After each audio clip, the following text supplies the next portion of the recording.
નમસ્કાર, હું સુરભી વાલવા. આપ જોઈ રહ્યા છો આરપી ગુજરાત ન્યૂઝ રાજકોટ. અમરેલી જિલ્લાના રાજુલા તાલુકામાં ગુમ થયેલા યુવકનો અંતે ભેદ ઉકેલાઈ ગયો છે. ગુમ થયેલા યુવક સુરેશભાઈ કરશનભાઈ સભાડિયાની લાશ મળી આવી છે. છેલ્લા 25 દિવસથી યુવક લાપતા હતો અને ગુમ થયાની ફરિયાદ બાદ રાજુલા પોલીસે વિવિધ દિશામાં તપાસ શરૂ કરી હતી. તપાસ દરમિયાન પોલીસને યુવકના ગળે ટૂંપો આપીને હત્યા કરવામાં આવી હોવાનું બહાર આવ્યું છે. પોલીસ તપાસમાં ખુલાસો થયો છે કે રાજદીપસિંહ મજબૂતસિંહ રાઠોડે પોતાની પત્ની સાથેના આડ સંબંધના કારણે સુરેશભાઈની હત્યા કરી હોવાની કબૂલાત આપી છે. રાજુલા પોલીસે આરોપીને ઝડપી પાડ્યો છે અને વધુ તપાસ હાથ ધરી છે. વધુ સમાચાર માટે જોડાયેલા રહો આરપી ગુજરાત ન્યૂઝ રાજકોટ.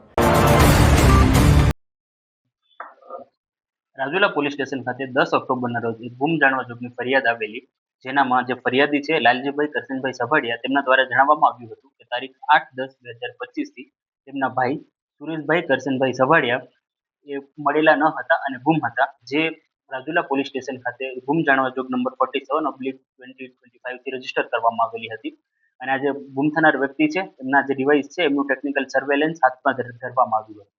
એ ટેકનિકલ સર્વેલન્સ અંદર એક જે સસ્પેક્ટ નંબર મળી આવેલા હતા અને જે રાજદીપસિંહ મજબૂતસિંહ રાઠોડના હતા, તેમને પોલીસ સ્ટેશને બોલાવી અને તેમની સઘન પૂછપરછ કરવામાં આવેલી હતી. આરોપી દ્વારા પૂછપરછમાં સંતોષકારક જવાબ ન આપવામાં આવેલા હતા અને એમને ફર્ધર જ્યારે પૂછપરછ કરવામાં આવી ત્યારે એમના દ્વારા જણાવવામાં આવેલું હતું કે ગુમ થનાર છે સુરેશભાઈ, એમનું આ જે આરોપી છે રાજદીપસિંહ મજબૂતસિંહ રાઠોડ, એમની પત્ની સાથે આડ સંબંધ હતા, જેના લીધે જે આરોપીએ છે એમનું મર્ડર કરેલું હતું.